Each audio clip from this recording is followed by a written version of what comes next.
Tuan A usia 56 tahun mengeluh akhir-akhir ini sering kecapean, nggak ada sebabnya, terus pegel di kaki yang nggak hilang-hilang. Nah, ternyata diperiksa gula darahnya bagus, tekanan darahnya bagus, kolesterolnya bagus. Nah, beberapa bulan lalu memang katanya vitamin D-nya sempat rendah, kemudian pakai suplemen, kemudian perbaikan.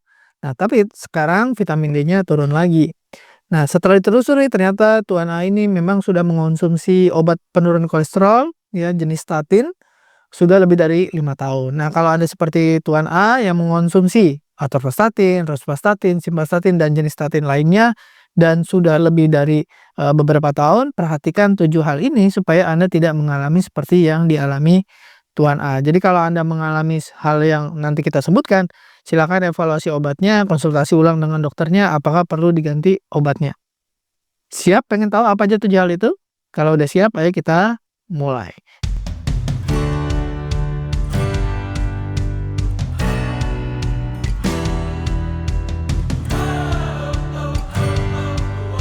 Nah, statin, mungkin Anda nggak tahu nih, saya ini obat penurun kolesterol ini jenis statin atau bukan. Nah, Anda tinggal lihat bahan aktifnya. Kadang mereknya itu bukan statin, mereknya dan isinya itu kadang lain. Misalkan atorvastatin, nama dagangnya Lipitor, Atorva, Atorvas, atau rosuvastatin, nama dagangnya bisa Creston, Crestor, Rosuval, Zufezen, dan lain-lain.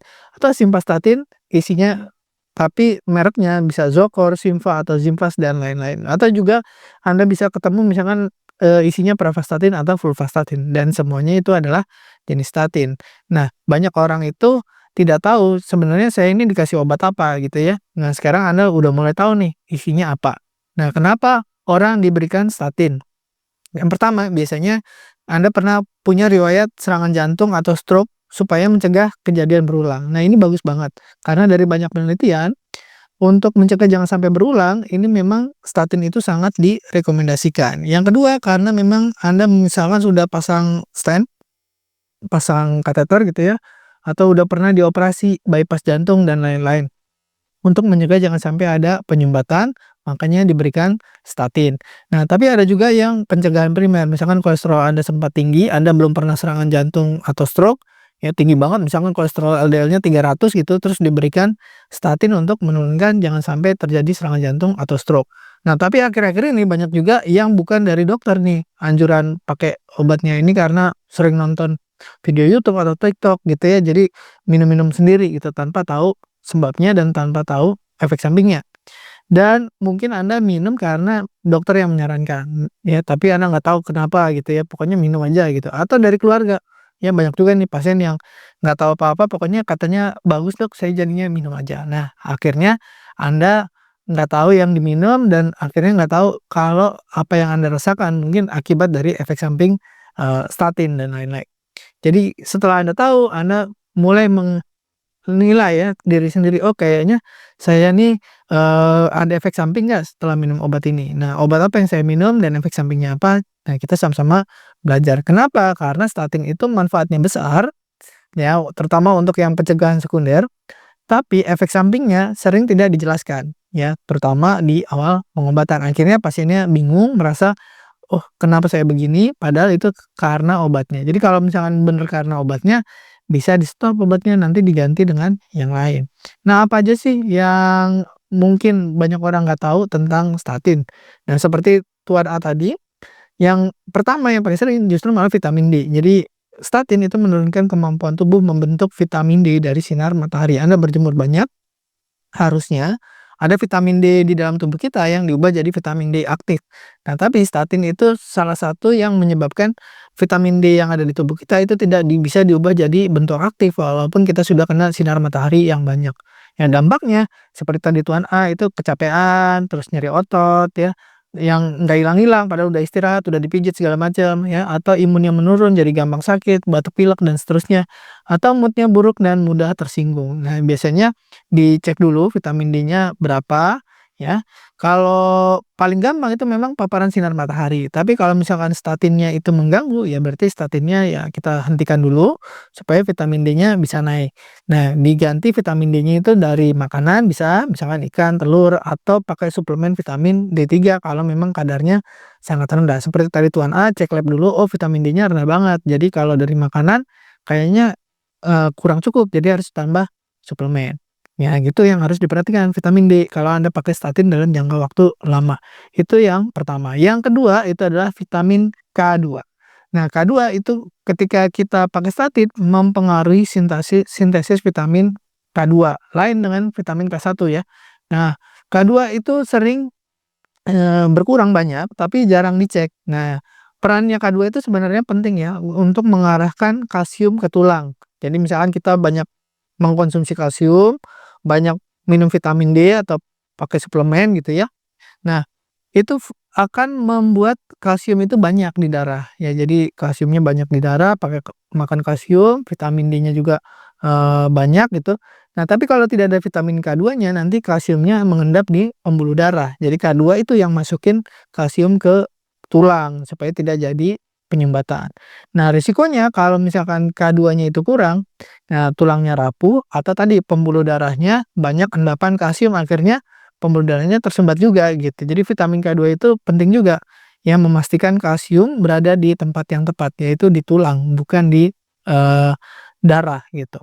Nah, itu yang kedua. Yang ketiga itu adalah coenzim Q10. Nah, akhir-akhir ini saya sering dapat pasien itu, mulai cerdas ya, mungkin banyak nonton video YouTube dan lain-lain, dia pakai statin dan dia akhirnya, pakai coenzim Q10 juga. Nah, itu juga ada dokter yang beberapa yang cukup cerdas juga, jadi ditambahin nih.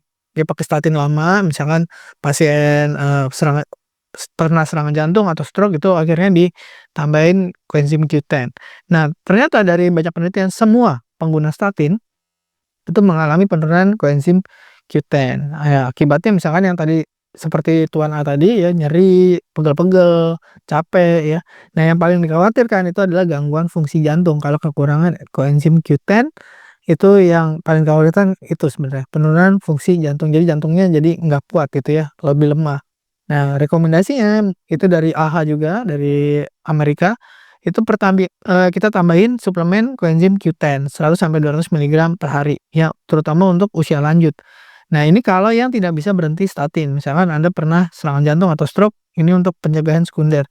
Tapi kalau Anda sebenarnya tidak perlu banget statin, ya, statin bisa di-stop, jadi nggak perlu pakai, coenzim Q10 atau Anda bisa pakai nggak perlu suplemen dari makanan alami, misalkan daging merah, terus organ-organ dalam, dan seterusnya. Anda makan jeroan dan seterusnya, itu bisa naikin coenzim Q10, tapi statinnya di-stop dulu.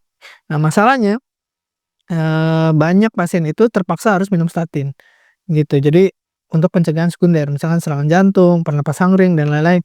Jadi statinnya nggak bisa di-stop, jadi harus ditambahin dengan coenzim Q10 tadi, vitamin D, terus K2 dan seterusnya. Ya, caranya ya dicek dulu darahnya.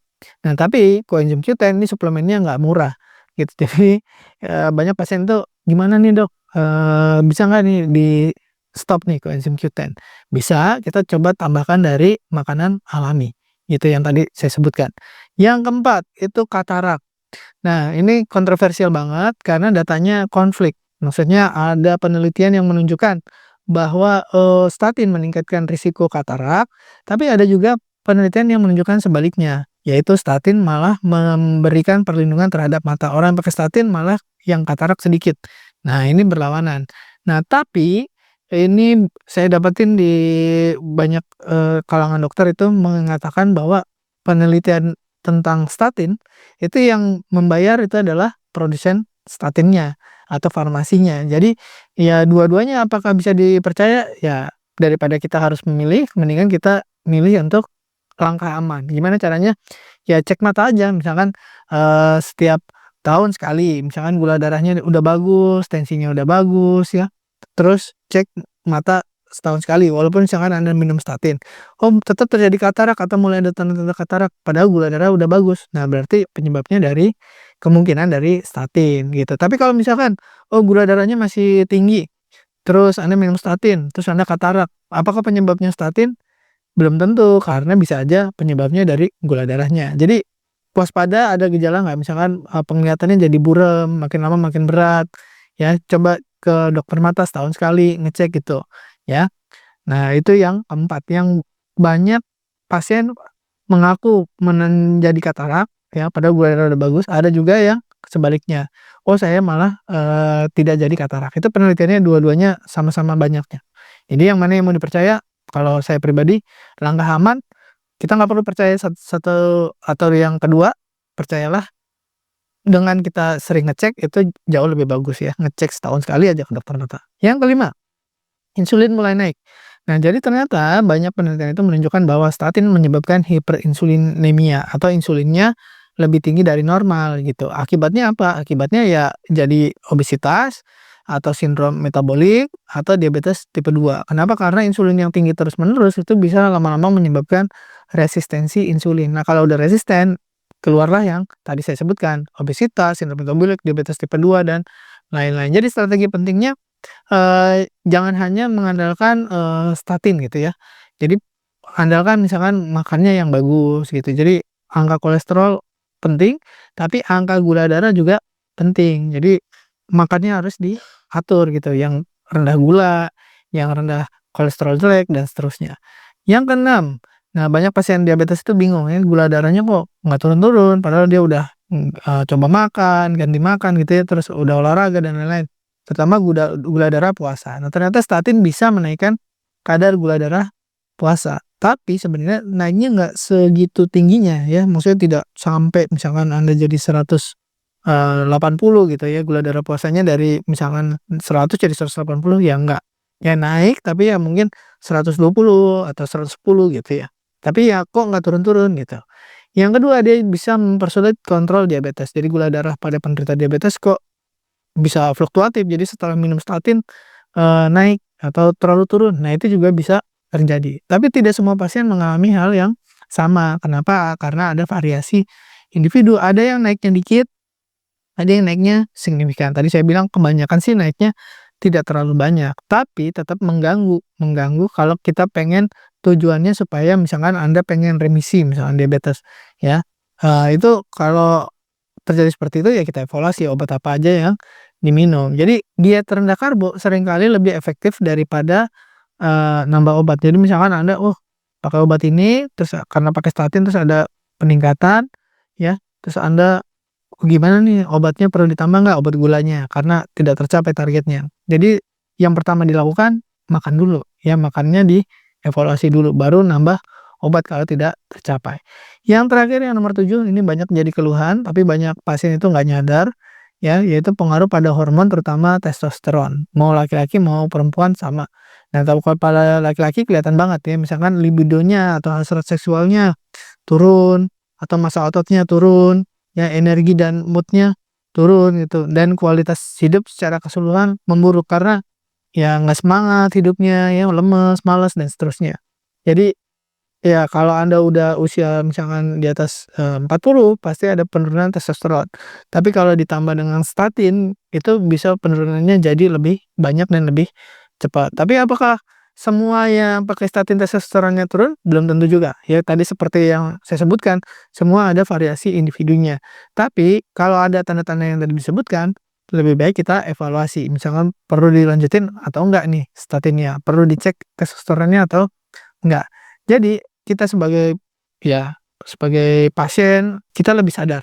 Kita paham gimana cara obat kerja, jadinya kita bisa lebih kritis ya, lebih teredukasi dan lebih punya peran aktif untuk mengambil keputusan kesehatan. Jadi bukan hanya, "Oh dokter bilang ini Anda ikut," gitu ya, enggak juga ya. Anda evaluasi apa yang terjadi pada diri Anda, kemudian komunikasi dengan dokter supaya kita bisa sama-sama mencapai target yang diinginkan.